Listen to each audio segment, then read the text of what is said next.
বন্ধুরা নমস্কার। বিষয় নারী না বিস্ময়। বন্ধুরা, গতকাল একটা ক্লিনিকে যাচ্ছিলাম।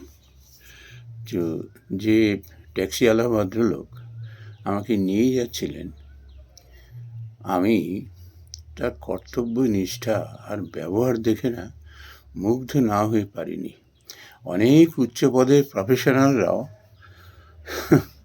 এরকম একটা পর্যায়ে উঠতে তাদের বেশ সাধ্য সাধনা করতে হবে। যাই হোক বন্ধুরা, তো গল্প করতে করতে ফিরছিলাম, তখন ওর কাছ থেকে জানতে পারলাম যে এরা 3 ভাই। এক ভাই ওয়েস্ট বেঙ্গল পুলিশের সাব ইন্সপেক্টর, আর একজন আমাদের ভারতীয় বায়ুসেনাতে রয়েছে, আর এ হলো কনিষ্ঠ, এ ট্যাক্সি চালায়। তো এর মা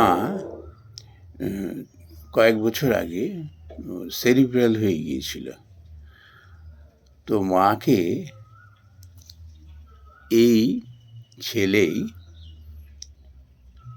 তার সেবা যত্ন করেন, এ এবং এর স্ত্রী। আর এর ক্লাস 8-এ পড়ে একটি ছেলে আছে, সিবিএসই বোর্ডের ছাত্র। তো এর কাছ থেকে আমি জানতে পারলাম যে মাকে সে কীভাবে সেবা করে। আমি বললাম, অন্যান্য ভাইরা তারা তো অনেক উচ্চ পদে চাকরি করে। তো বলেন না, তাদের সময় হয় না, আর তারা নিয়মিত দেখতে আসে, কিন্তু আমি মাকে সেবা করি। মাকে স্নান করিয়ে দেওয়া, মাকে খাওয়ানো দাওয়ানো, মার যাতে শারীরিক এবং মানসিক এতটুকু কষ্ট না হয়, এই স্বামী স্ত্রী মিলে সেটা ভীষণভাবে খেয়াল করেন। আমি ওর কথা শুনছিলাম আর ভীষণ মুগ্ধ হচ্ছিলাম। তারপর ওকে আমি বললাম যে দেখো, আজকে 3 দিন ধরে আমার শরীরে এই হলটারটা বসানো আছে ফর 72 আওয়ার্স। এই 3 দিন ধরে স্নান বন্ধ, একইভাবে শুয়ে থাকার জন্য কি হয়েছে, ঘুম গেছে উঠে। তারপরে তো ঘরের বাইরে যাওয়া মুশকিল, কেননা ঘাম হলে পরে ওই যন্ত্রটিতে ঘাম চলে গেলে অসুবিধা হবে। তারপর আঘাত লাগলে পরে জিনিসটা বরবাদ হয়ে যাবে। কতভাবে সাবধান, বলতে গেলে একদম রোগীর পর্যায়ে, কনফাইন টু বেড। এই 72 ঘন্টা ধরে এই যন্ত্রের হল্টারের সেবা যত্নতে একেবারে সচেষ্ট থাকতে হবে, সজাগ থাকতে হবে। তো ভালো করে যে খাওয়া দাওয়া, জলটাও এক সাইড দিয়ে খাওয়া, যাতে ওর মধ্যে কোনোভাবে অসতর্ক মুহূর্তে জল না চলে যায়। সে কী সতর্কতা, বাপরে বাপ। তো তখন আমি বললাম যে দেখো, একটা হলটার শরীরে 3 দিন বসেছে, তার জন্য কত রকম সাবধানতা অবলম্বন করতে হয়েছে, যাতে মেশিনটা নষ্ট না হয়ে যায়, আমার এই প্রসিডিওরটা নষ্ট না হয়ে যায়, ঠিক মতো যাতে রেজাল্ট আসে। কী সতর্কতা, বাপরে বাপ। আর দেখো, এই মায়েরা যখন 10 মাস 10 দিন এই গর্ভযাতনা সযত্নে পালন করেন, ভেবে দেখো একবার। সামান্য একটা হল্টারের জন্য আমাদের এরকম confine to bed for 3 days।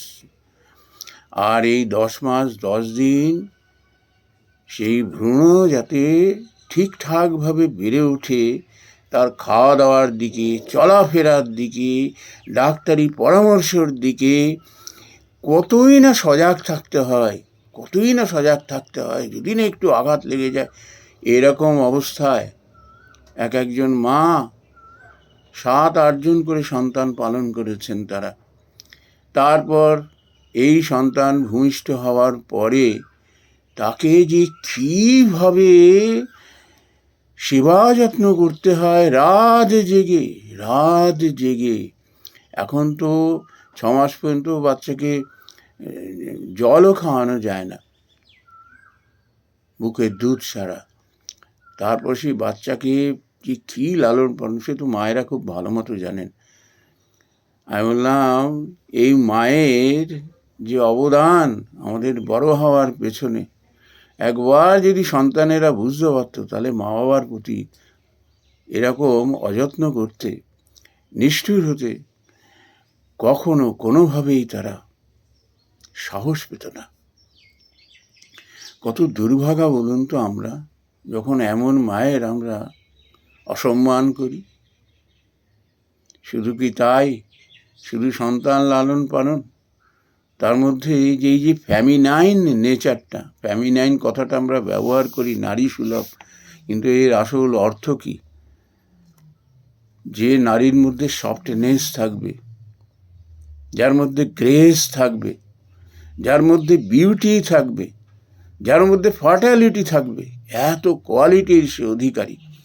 তারপরেও যখন দেখি এক একজন নারী কি উচ্চ উচ্চ পদ, কি সাংঘাতিক দায়িত্বপূর্ণ সব প্রফেশনাল তারা হয়ে উঠেছেন, কেউ আইএএস, কেউ আইপিএস, কেউ ডাক্তার, কেউ ইঞ্জিনিয়ার, কেউ পাহাড় খোদাই করে রাস্তা তৈরি করছেন, কেউ পিচ ঢেলে রাস্তা তৈরি করছেন।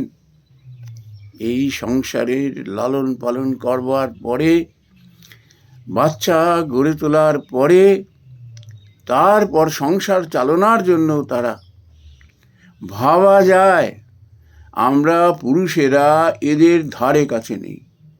এই নারী আবার যখন দেখি সীমানায় যখন অতন্দ্র প্রহরী, ভাবা যায় বন্ধুরা, আমরা পুরুষরা যতই বিরক্ত দেখাই না কেন, এদের ধারে কাছে নেই, আমরা ধারে কাছে নেই। নারী বিস্ময়, এমন নারীর যে সন্তান অমর্যাদা করে, যে তার উপর অবিচার করে, যে পুরুষ এই নারীকে অমর্যাদা করে, সে যে কি অভাগা, দুর্দশাগ্রস্ত, ভাবলেই না শিউরে উঠতে হয়। যখন মানুষের মধ্যে ওই তেজ থাকে না, একটা সাময়িক, মোমেন্টারি বলতে গেলে, ততক্ষণ সে ভাবে সেই বোধহয় রাজার রাজা, একেবারে ভগবানের পর্যায়ে নিজেকে এগিয়ে তোলে। বুদ্ধি বিভ্রম, বিপরীত বুদ্ধি। এই জন্য ভগবানের কাছে কায় মনোবাক্যে প্রার্থনা করতে হয় সকাল সন্ধ্যায়, যে আমায় তুমি চৈতন্য দাও। असतो मा सद्गमय तमसो मा ज्योतिर्गमय মৃত্যুর মা অমৃতঙ্গময়। এই প্রার্থনার মধ্যে দিয়ে না মানুষের একটা চৈতন্য চলে আসে। তখন সে বুঝতে পারে তার মধ্যে যে চৈতন্য সত্তাটি যখন জেগে ওঠে, তার যে আসল স্বরূপটি জেগে ওঠে, সেই আসল স্বরূপের মাধ্যমে সে মানুষকে চিনতে পারে। নিজেকে যেমন চিনতে পারে, অন্যকে তেমনই চিনতে পারে। আর সেই নারী, আমরা যদি নারীকে নিয়ে ভাবি না, বিস্ময়ে আমরা, আমাদের বিস্ময়ের আর অবধি থাকবে না। আমি ওই ট্যাক্সিওয়ালা ভদ্রলোককে বললাম যে, বাবা আপনি তো ঘরে জ্যান্ত ভগবানের পুজো করছেন। আমি ওকে বললাম যে, আপনার জীবনে না সমস্যা আসবে, সংকট আসবে, কিন্তু সব আপনি কাটিয়ে উঠবেন। আপনার ছেলে মানুষ হবে, আপনার স্ত্রী কখনো অসুখী হবেন না। আর আপনি যে কি সৌভাগ্যবান মানুষ আপনি, সে আপনি আস্তে আস্তে নিজেও হয়তো বুঝতে পারবেন, আর একটু বয়স হলে আরও বুঝতে পারবেন যে এই নারী যাকে আপনি মা হিসেবে পেয়েছেন, তাকে এইভাবে সেবা যত্ন করছেন, ভগবান যে কত আপনাকে কৃপা করছে, করুণা করছে, আপনার জীবন ধন্য। নমস্কার বন্ধুরা।